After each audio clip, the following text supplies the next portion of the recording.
हाँ भाई, आज की हमारी जो क्लास है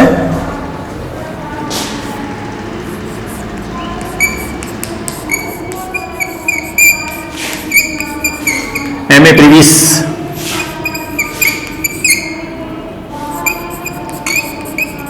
ज्योग्राफी में हमारा जो पहला पेपर है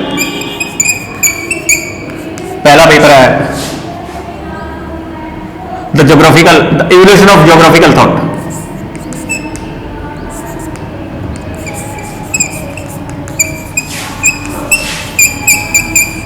ज्योग्राफिकल थॉट यह है, और इसमें पढ़ेंगे हम लोग। आज का हमारा टॉपिक रहेगा हम्बोल्ट। हम्बोल्ट इनका पूरा नाम है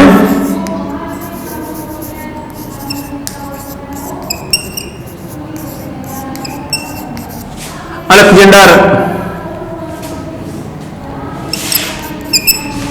वान हम्बोल्ट।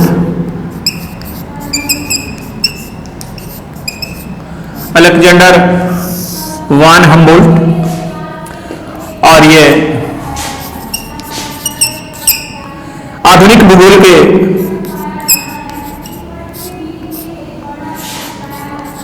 जनक हैं। अलेक्जेंडर वान हम्बोल्ट को the father of modern geography कहा जाता है। तो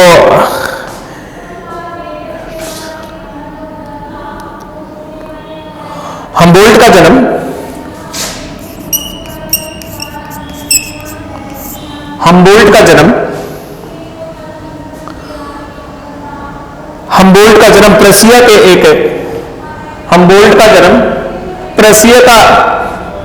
प्रेसिया के एक कुलीन परिवार में हुआ था। प्रेसिया के एक कुलीन परिवार में हुआ था। इनका प्रारंभिक अध्ययन वनस्पति विज्ञान,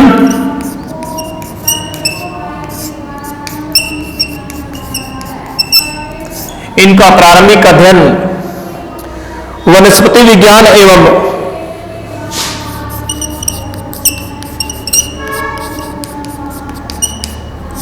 भूगर्भ शास्त्र में हुआ। देखिए, इनका जो जन्म है वो प्रेसिया के कुलीन परिवार में हुआ था, और इनके अध्ययन का जो प्रारंभिक अध्ययन है वो वनस्पति विज्ञान और भूगर्भ विज्ञान था।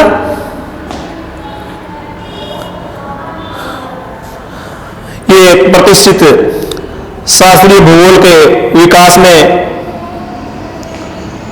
प्रतिष्ठित शास्त्रीय भूगोल में हम्बोल्ट का व्यक्तित्व महान था।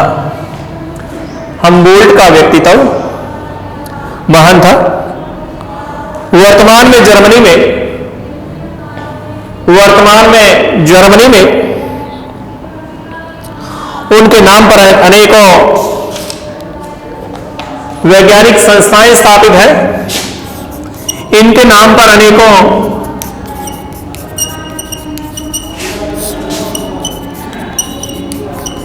वैज्ञानिक संस्थाएं स्थापित हैं,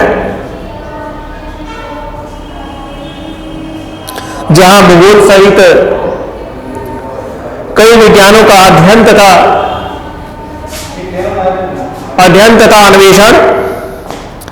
अन्वेषण किए जाते हैं। ये लंबी हम्बोल्ट महोदय लंबी यात्राओं में स्वयं के द्वारा एकत्रित तथ्यों तथा प्रेक्षणों का विश्लेषण करके एक युक्ति संगत वर्णन प्रस्तुत किया था। समय अनुसार इन्होंने अपने विषय से हटकर भौतिक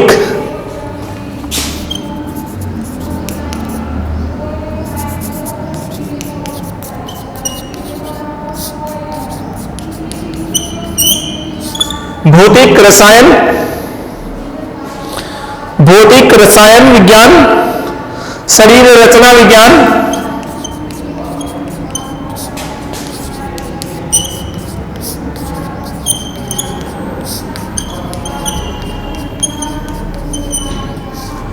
शरीर रचना विज्ञान, शरीर रचना विज्ञान, शरीर क्रिया विज्ञान से भी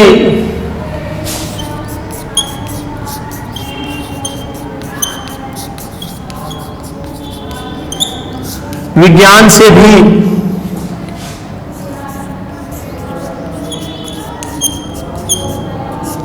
शरीर क्रिया विज्ञान से भी अन्वेषण, शरीर क्रिया विज्ञान से भी अन्वेषण किए।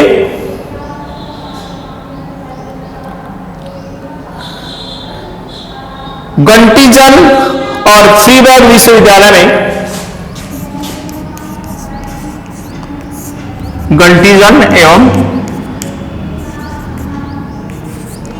फ्रीबर्ग जो यूनिवर्सिटी थी, फ्रीबर्ग विश्वविद्यालय में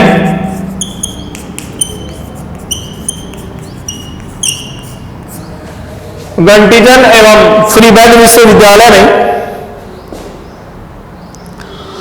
शिक्षा प्राप्त करने के उपरांत इनका अध्ययन भी यही हुआ था। गंटीजन एवं फ्रीबर्ग यूनिवर्सिटी है, वहां इनका अध्ययन हुआ और अध्ययन करने के बाद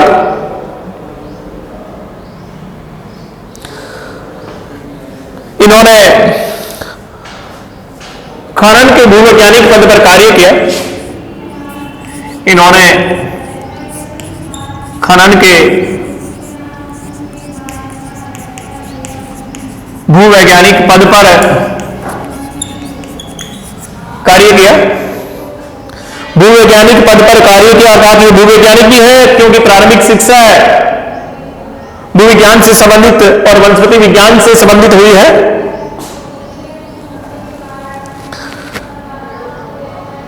इसके अध्ययन के लिए वह फास्टर के साथ आल्प्स पर्वत पर, फास्टर के साथ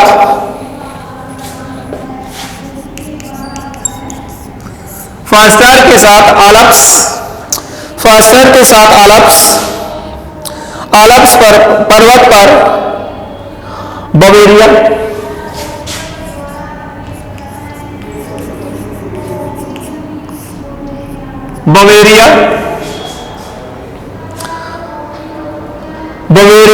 इटली,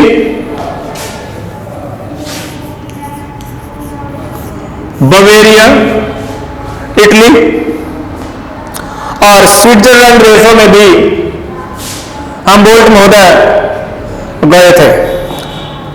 ठीक है, ये इसकी प्रारंभिक बातें हैं। अब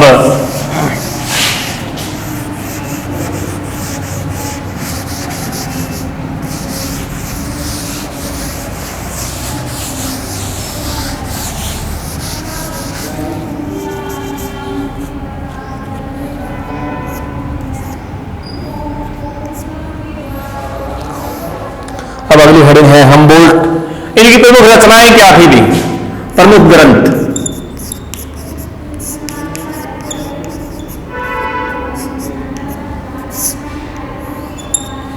प्रमुख ग्रंथ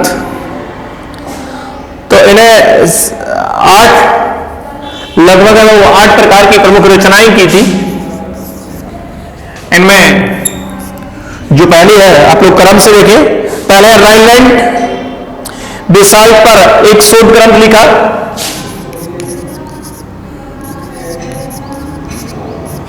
राइनलैंड बेसाल्ट पर एक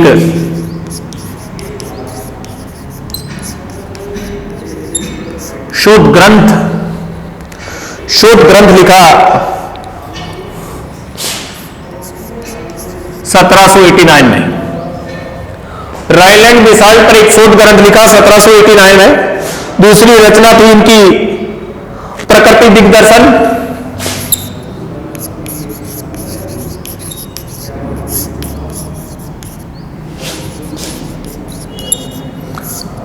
दूसरी रचना थी इनकी प्रकृति दिग्दर्शन, जो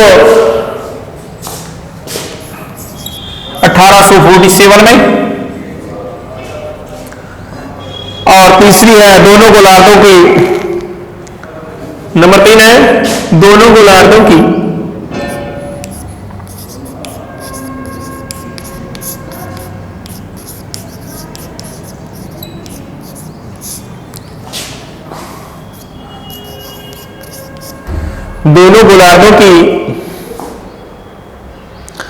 चट्टानों की विशिष्ट स्थिति पर, दोनों गोलार्धों की चट्टानों की विशिष्ट स्थिति पर, दोनों गोलार्धों की चट्टानों की विशिष्ट स्थिति पर भूवैज्ञानिक लेख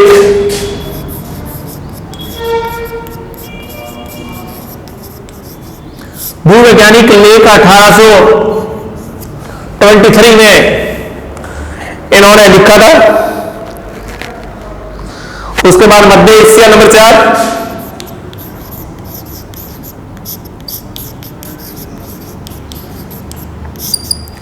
चौथा है मध्य एशिया 1829, मध्य एशिया 1829। ये जो भाई मध्य एशिया के बारे में इन्होंने लिखा है 1829 में, 2 खंडों में था, ये 2 खंडों में था। और 5वां है भूमध्य रेखीय प्रदेशों का वर्णन,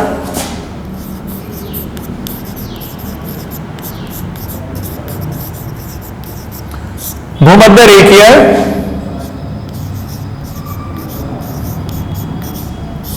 प्रदेशों का भूमध्य रेखीय प्रदेशों का वर्णन 1815 से 20 तक इन्होंने भूमध्य रेखीय प्रदेशों का वर्णन किया था अपने अध्ययन में।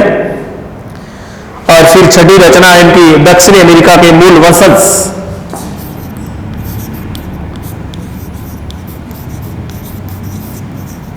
दक्षिणी अमेरिका के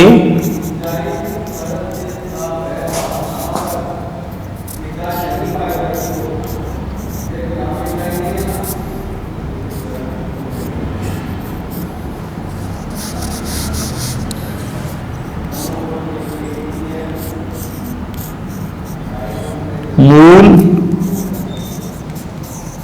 वंशज, दक्षिणी अमेरिका के मूल वंशज। और फिर सातवीं है मेक्सिको तथा क्यूबा का प्रादेशिक वर्णन।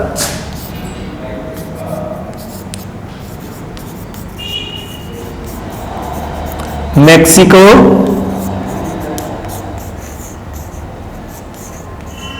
तथा क्यूबा का प्रादेशिक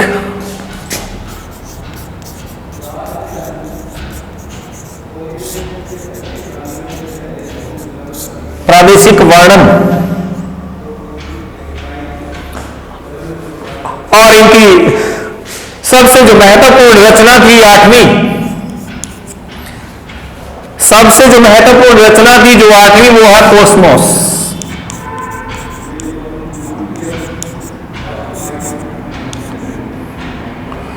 आठवीं जो रचना है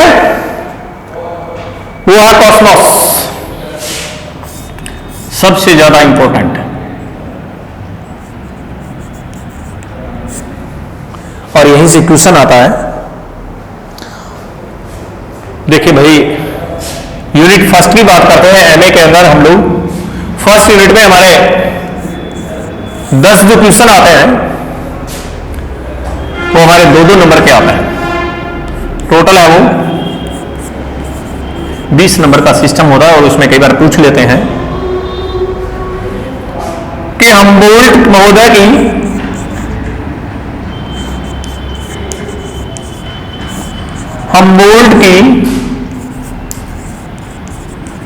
प्रसिद्ध रचना कौन सी है? तो जवाब हमारा क्या होगा?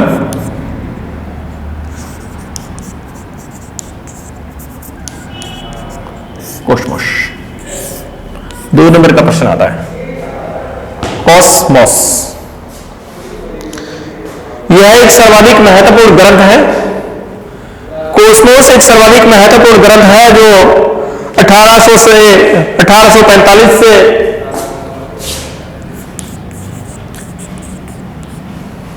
1845 से 1662 तक, बहुत लंबा समय लगा था इसकी रचना करने में। 62 के मध्य ये जो प्रकाशित हुई, इसके भाई 5 खंड थे, 5 पार्टों में प्रकाशित हुई। हम्बोल्ट की सबसे महत्वपूर्ण रचना कॉस्मोस है, और कॉस्मोस को लिखने में 1845 में शुरुआत हुई थी और 1845 में शुरुआत हुई थी और 1862 तक चली थी इसकी रचना, यानी 17 साल तक ये यही काम करते रहे। और अध्ययन है बड़ा डीपली और रोचक था, और ये 5 खंडों में प्रकाशित हुई।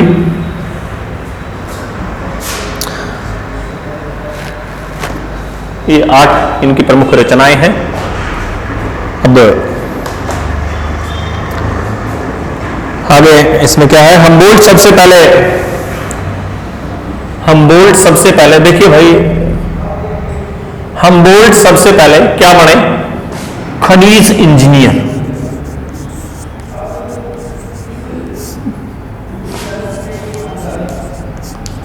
खनिज इंजीनियर बने क्योंकि ये इनका जो प्रारंभिक अध्ययन था वो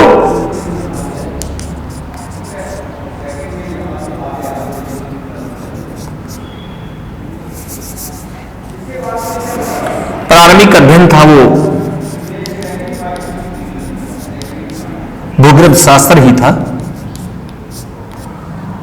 और चट्टानों में खनिज खनन में, उसकी मैनेजिंग में, उसके दोहन में विशेष इंटरेस्ट था इनका। इसलिए क्या थे ये?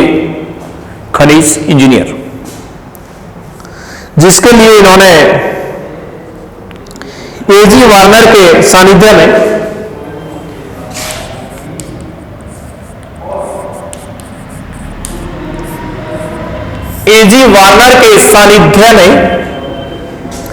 एजी वार्नर के सानिध्य में सैक्सोनी क्षेत्र के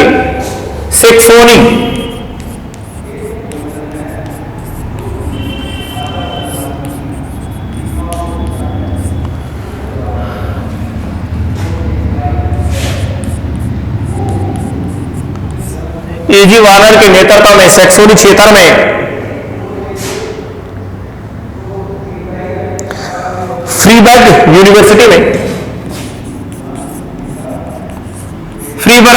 यूनिवर्सिटी में विश्वविद्यालय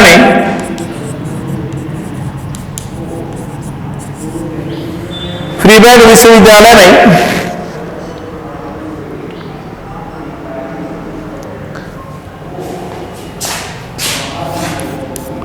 अध्ययन किया।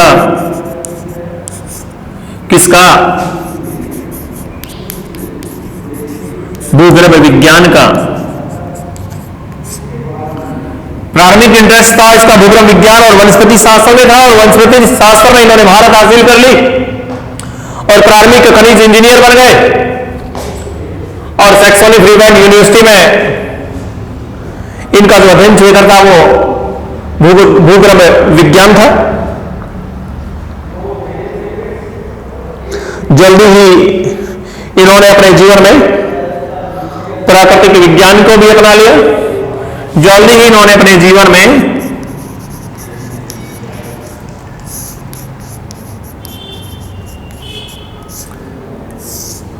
प्राकृतिक विज्ञान को भी अपना लिया। और एक महान क्या बन गए? खोजकर्ता।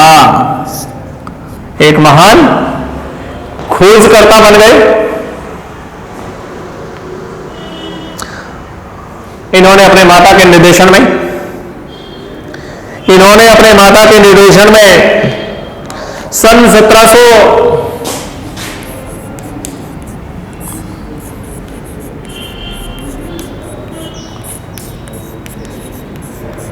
माता के निर्देशन में सन 1797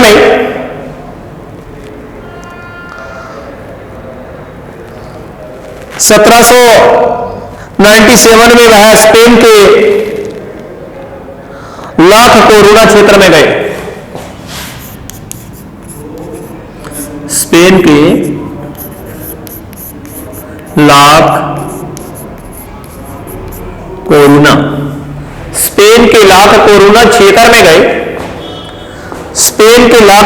क्षेत्र में गए। जहां प्रसिद्ध फ्रांसीसी वनस्पति वैज्ञानिक MP वॉन प्लैंट के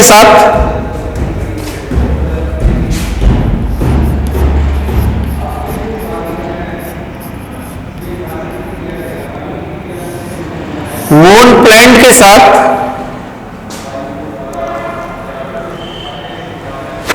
ये कौन थे? फ्रांस के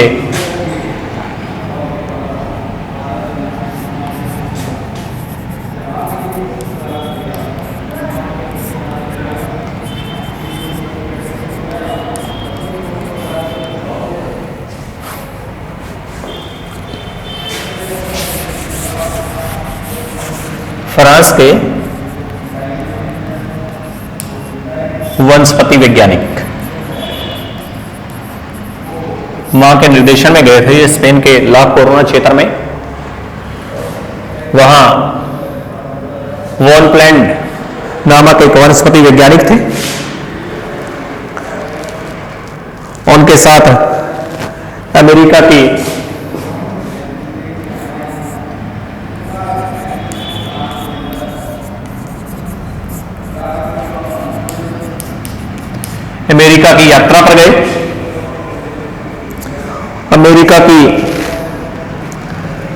यात्रा पर गए।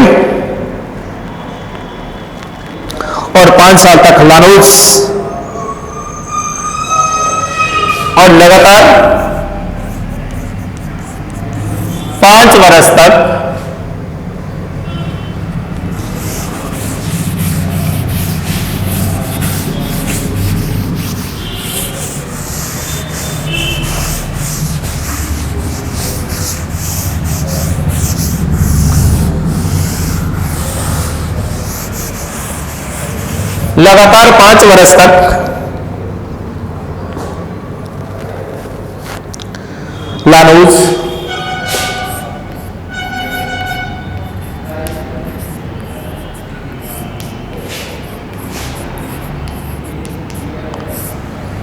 लानूस क्यूबा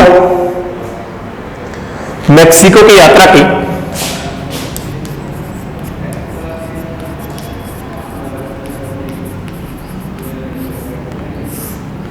एवं मेक्सिको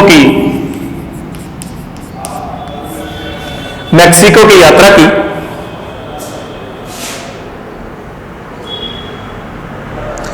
अनेक उच्च पर्वतीय क्षेत्रों में भ्रमण के दौरान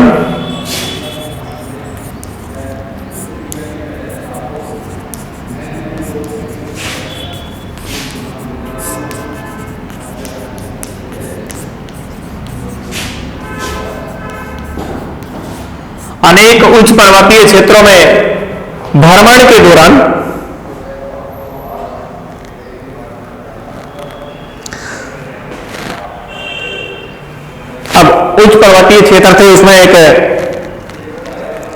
चिम्बोरोजी भी सम्मिलित था। ऊंचे पर्वतों में चिम्बोरोजी। देखिए ये सारे के सारे जो पार्ट है वो हमारे किसमें है? दक्षिणी अमेरिका। और हम्बोल्ट महोदय वो वेल पोलैंड के साथ इनके निर्देशन में 5 साल तक ये लानूज है, क्यूबा है, मैक्सिको है, यहां पर यात्रा की और अनेक ऊंचे ऊंचे पर्वतीय क्षेत्रों में भ्रमण करते गए और अध्ययन करते गए। और एक चिम्बुप्रोजी नामक एक ऊंचा पर्वत है, वहां भी गए, वो प्रमुख है, वहां का सबसे ऊंचा है। और 1804 में 1804 में पुनः 1804 में पुनः फ्रांस लौटकर 1804 में पुनः फ्रांस लौटकर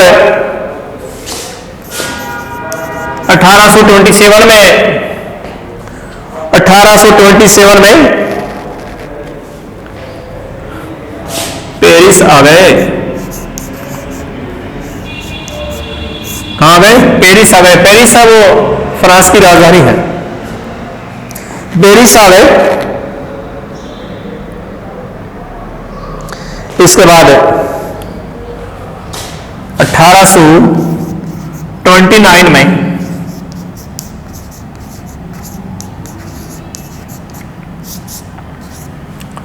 1829 में साइबेरिया की यात्रा की। 29 में साइबेरिया की यात्रा की।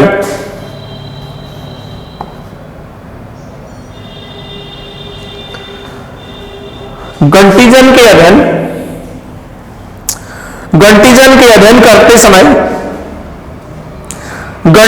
अध्ययन करते समय हम बोल रहे हैं जॉर्ज फास्टर के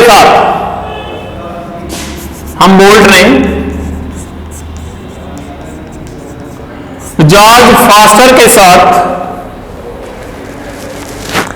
हम्बोल्ट ने जॉर्ज फास्टर के साथ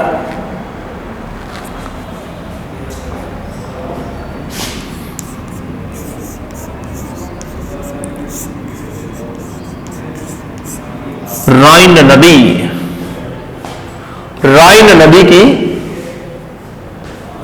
नदी की यात्रा की, जहां से वह नीदरलैंड होता हुआ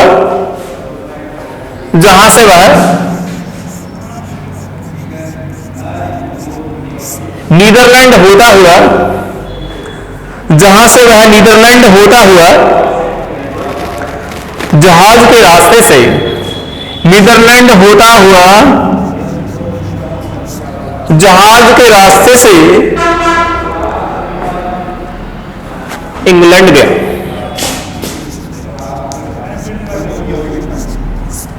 जहाज के रास्ते से इंग्लैंड गया।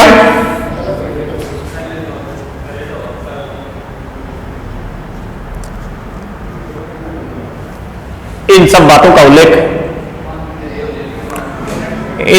का उल्लेख हम्बोल्ट महोदय ने अपनी प्रमुख रचनाओं में किया है।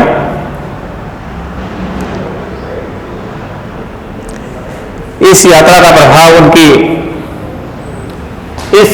प्रभाव उनकी चिंतन शैली पर विशेष रूप से पड़ा।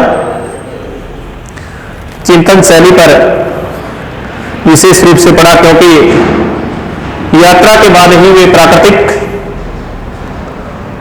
तत्वों में परस्पर सह अस्तित्व के अध्ययन की तरफ आकर्षित हुए। और इसी दौरान उन्होंने भूगोल के अध्ययन की आधारशिला तैयार की।